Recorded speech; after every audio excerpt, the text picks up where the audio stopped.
repeat you the main things.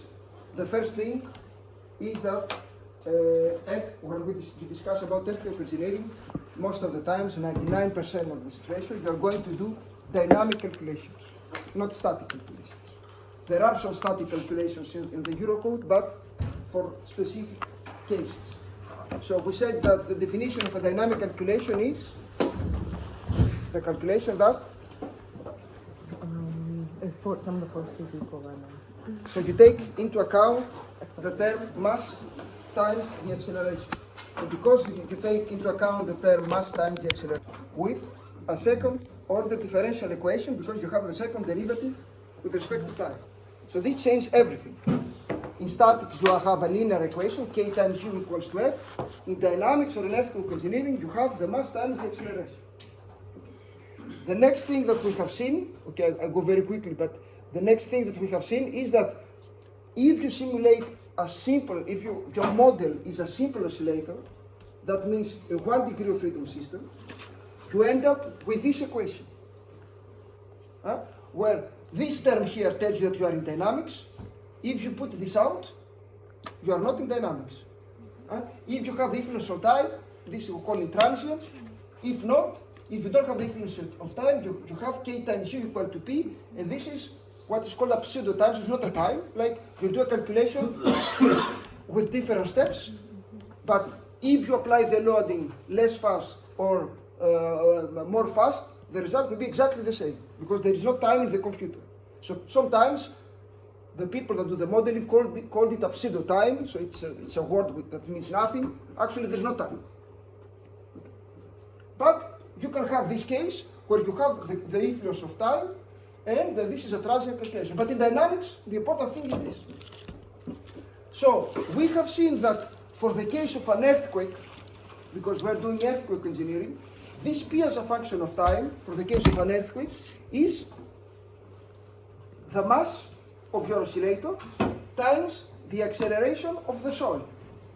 So if a seismologist gives you the acceleration of the soil, then you have your force, because the force is minus mass times the acceleration of the soil. For a simple oscillator, and for a horizontal degree of freedom, for a horizontal earthquake. Now, if you have a rotational earthquake, and you have only again a 1 degree of freedom system, we find the same thing, only that this term here is mass times the height of the building.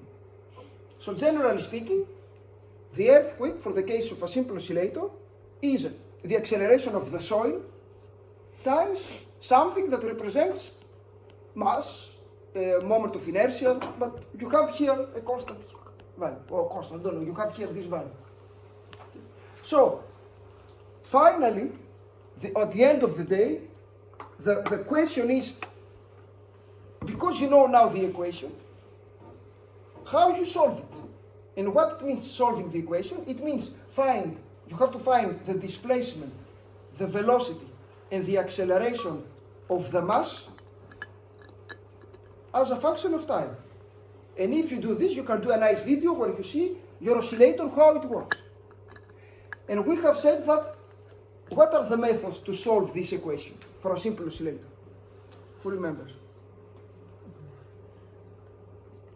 Time integration? Like the time integration? Yes, this is at the end we're going to see, but I mean, the starting point, the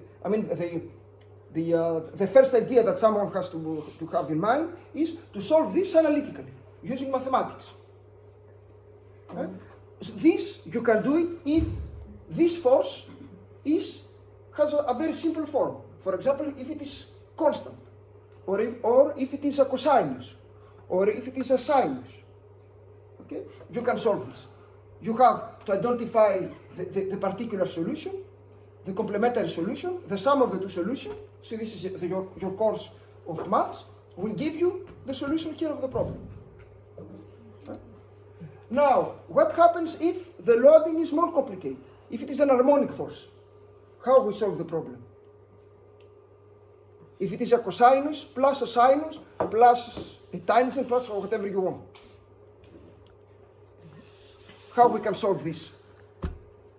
There's also not particular a form of the solution going to be? is if it is an harmonic force, but it is not a simple cosinus or a simple sinus, it is quite difficult. For sometimes it's impossible to solve it analytically. So how we solve this equation? Numerically? Yes, but Computers. I want to be precise. 200 Huh? 200. Yes, so you have two methods. Which methods? Fourier and One is Fourier and one is Duhamel. So what do we do with, we said with Fourier? What do you do with Fourier transform? Just to see if you have grasped the idea. We predict the force by many sinus and cosinus. Yes? And with Duhamel, we accumulate a lot of poles, which is Yes. So you have the basic idea of those two methods is for the Fourier transform, you approximate your P as a function of time. If it is not harmonic, if it is harmonic, you can find exactly the function. If it is not harmonic, for example, it is an earthquake, you approximate the earthquake as a sum of cosinus and sinus. And then what you do? For each cosinus, you know the analytical solution. For each sinus, you know the analytical solution. And at the end, you superimpose the solutions. But this is only valid in linear elasticity. So this approach that's often used in design offices, the Fourier transform, is valid only in linear elasticity. And the engineers said, when they used this method, that they solved the equation in the frequency domain. Why? Because here you have the equation in the time domain, but when you do the Fourier transform, you express the force as a cosinus omega t plus sinus omega t, so you have all this omega, so you have the frequencies that appear. So you solve the equation in the frequency domain.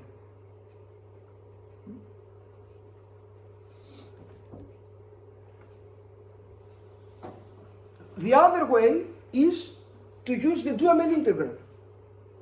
And what is the idea of the Duhamel integral, which is here? The general formula is where it is? This one. Or this one. Oops, this one. What is the idea? Yes. What is the difference between Fourier and Duhamel?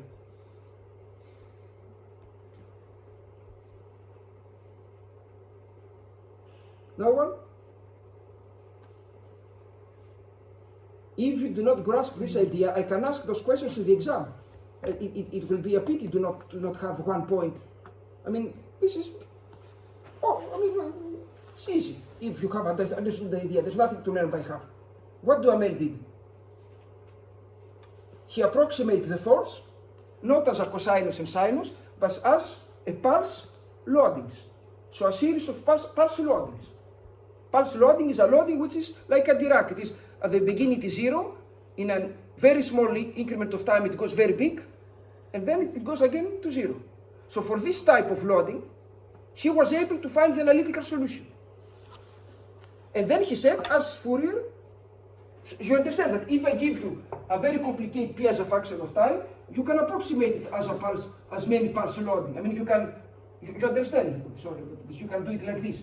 The sum of this, the sum of this, the sum of this, so you can do you approximate this as a sum of pulse loadings. Clear? So, and the sum is an integral. When you do a sum mathematically, you can do it as an integral. So he provides directly the integral. But because he used the superposition again theorem, his method is only valid in linear elasticity, like Fourier. But here we don't jump in the frequency domain, we stay in the time domain. So this is why structural engineers that used to use Duhamel say, I solve the equation in the time domain using Duhamel. Okay? Now, what I wanted to tell you, I don't remember. is it easy to calculate an integral?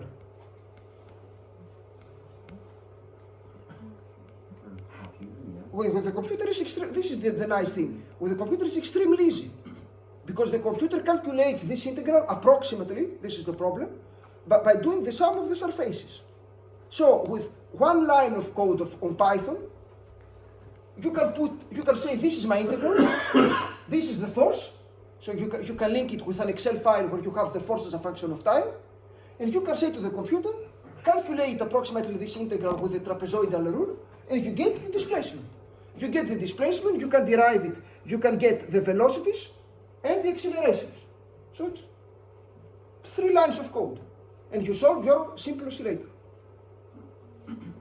Of course with errors, because the computer does errors. But the main thing that you have to understand is that those 2 methods are valid only in linear elasticity. Why? Because they use the superposition principle. Now, is there a method that we can use in linear elasticity and in nonlinear mechanics? So this method is what we call the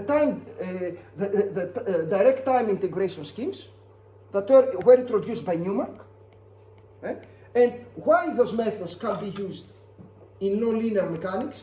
Because Newmark never uses the superposition principle.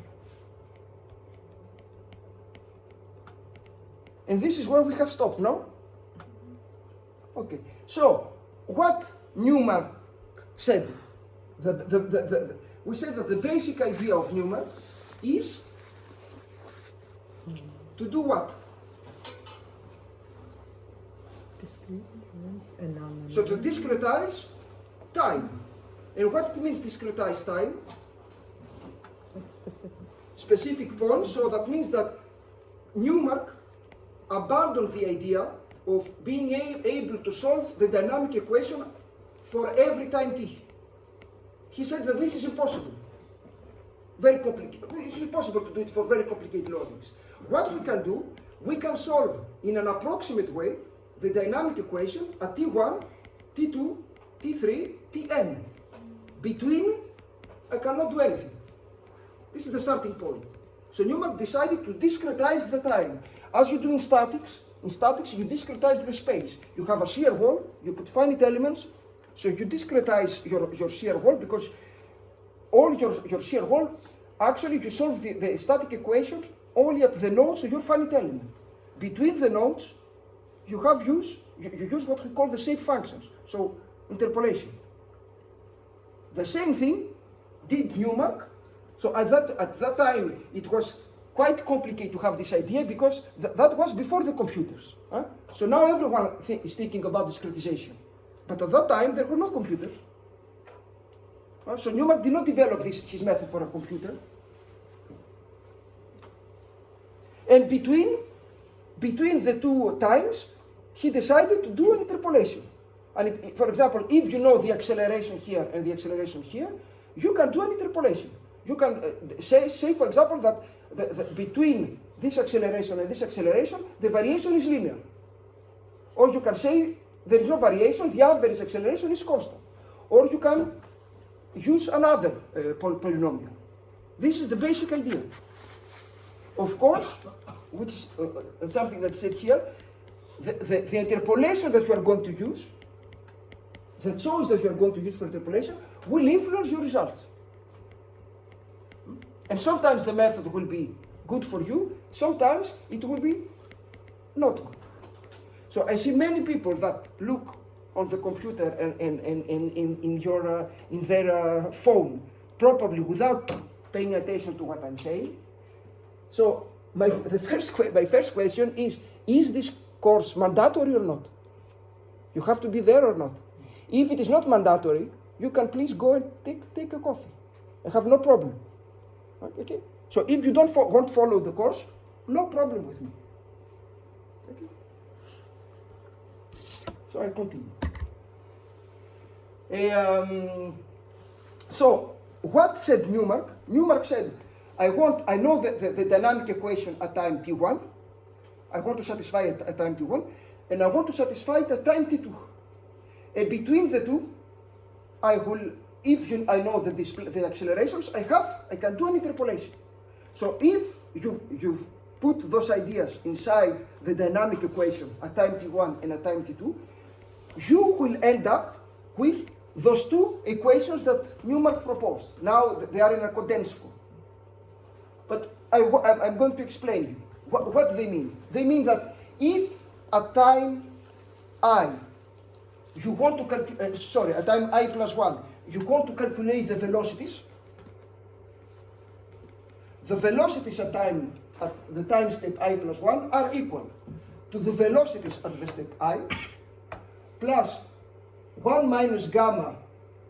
Gamma is a constant that you have to choose that depends on the interpolation function. So this is known, I will tell you about. So this is a value, constant value. Delta t is the increment of the time step that you are going to choose.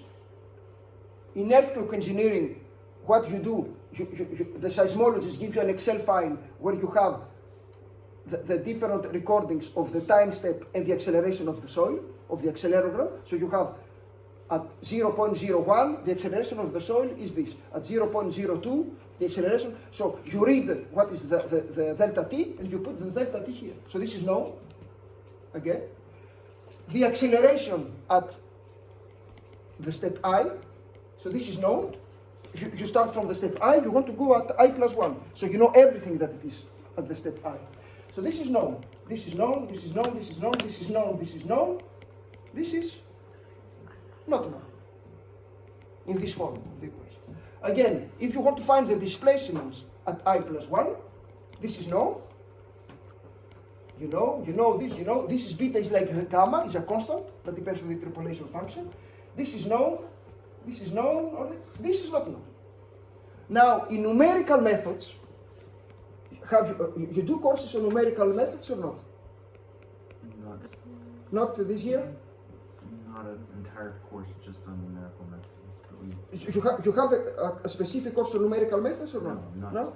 Okay, but probably you have heard this. When a numerical scheme where, so you have different steps. So when in the numerical scheme, in order to go, you are at step I, and you want to go at step I plus 1.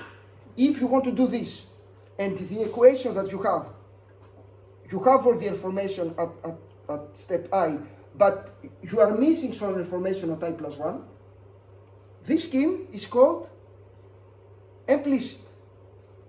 If you have another numerical scheme where in order to go to I plus 1, you only need information at the step I. So imagine that those two terms here that do not exist. This scheme is called explicit. So the Newmark scheme, when you see it like this, at least in this form, it seems to be an implicit scheme. Because in order to calculate the displacements and the velocities at I plus 1, you need the accelerations at I plus 1. So that you don't know. So do you know in general what is the general idea about an explicit scheme? How we solve an implicit scheme? If it is explicit, it is easy. Because to go there, you only need to know what happens at step I. But this you know, because you're already at step I. You understand what I'm saying or not? Yes?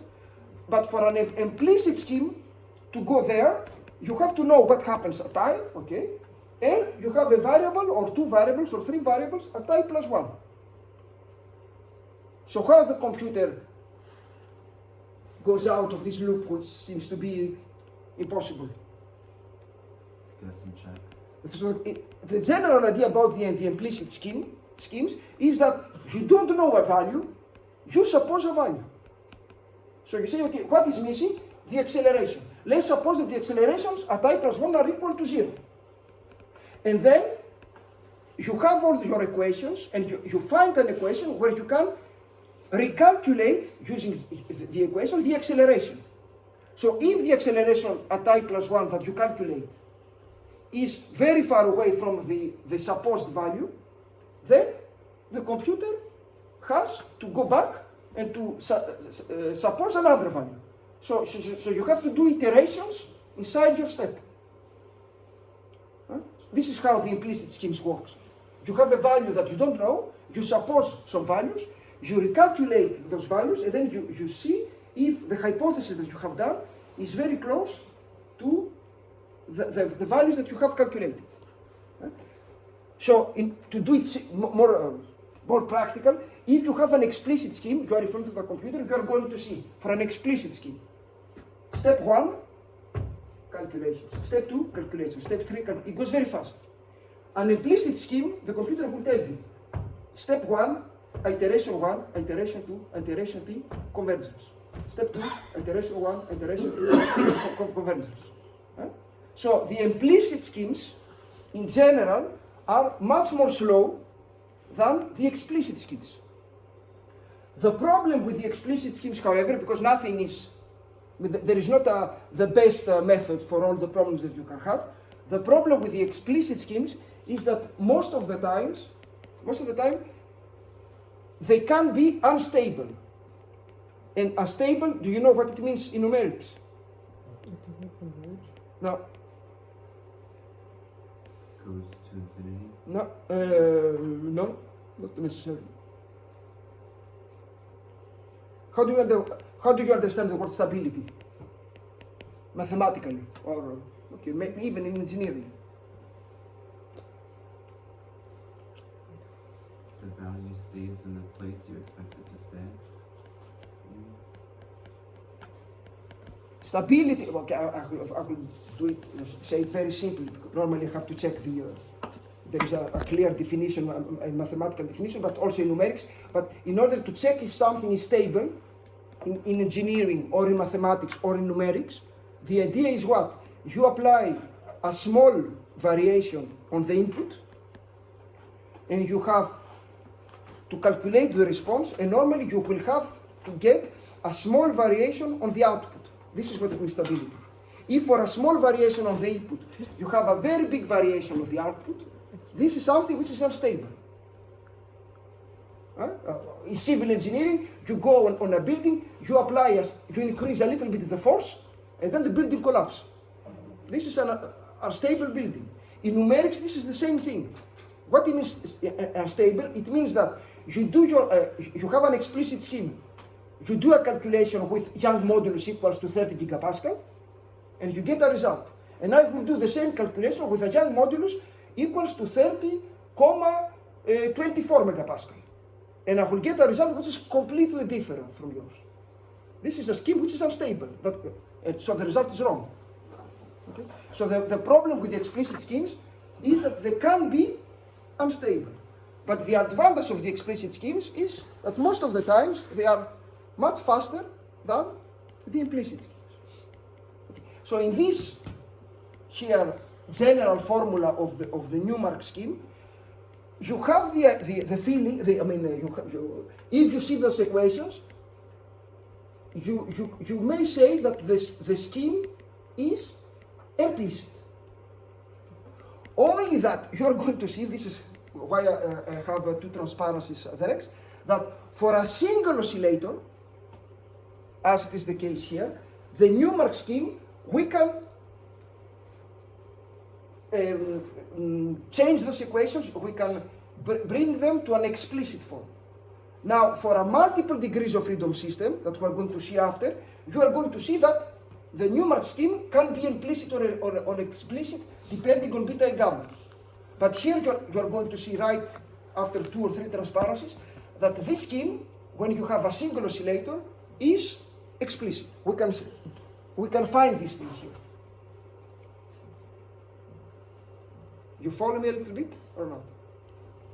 So now the next 2 transparencies is to show you. It's very easy if you have 5 minutes to verify the calculations in your house. Is to show you that how this scheme, those are the general forms of the equation of Newmark, how this scheme can be explicit for a single oscillator. And then I will show you the algorithm. And with this algorithm, and this is something that you have to understand, this is why I spent some time on this, you can solve with 4 lines of code a single oscillator for whatever loading you apply. So it is, I will show you the results here. This is the algorithm. So if you implement this thing, and if you implement it, it is like this, 10 lines of code, you can solve a single oscillator for whatever loading. Can be an earthquake, can be the wind, can be a tempest, can be whatever you want. It works with errors. When you do it in the computer, you have errors. But an engineer almost never solves the problem exactly. You cannot solve it exactly. Okay? So you have to live with the errors. Now, how just to tell you that why I'm showing you this formula like this, because this is the same formulas, you can have it, you are going to see, if you want to solve a multiple degrees of freedom system. For example, a nuclear plant. This will be exactly the same equations, only that here you are going to have not scalars, you are going to have vectors. But the Newmark scheme, you can apply it for a single degree of freedom system, you can apply it for a building with 80 floors. Right? For the case of a building with 80 floors, the Newmark scheme can be explicit or implicit depending on the choices of beta and gamma. For a single degree of freedom system, like here you have scalars now, not vectors, and it is always explicit. And I will show you how it is done. Clear up to that point? You follow me or?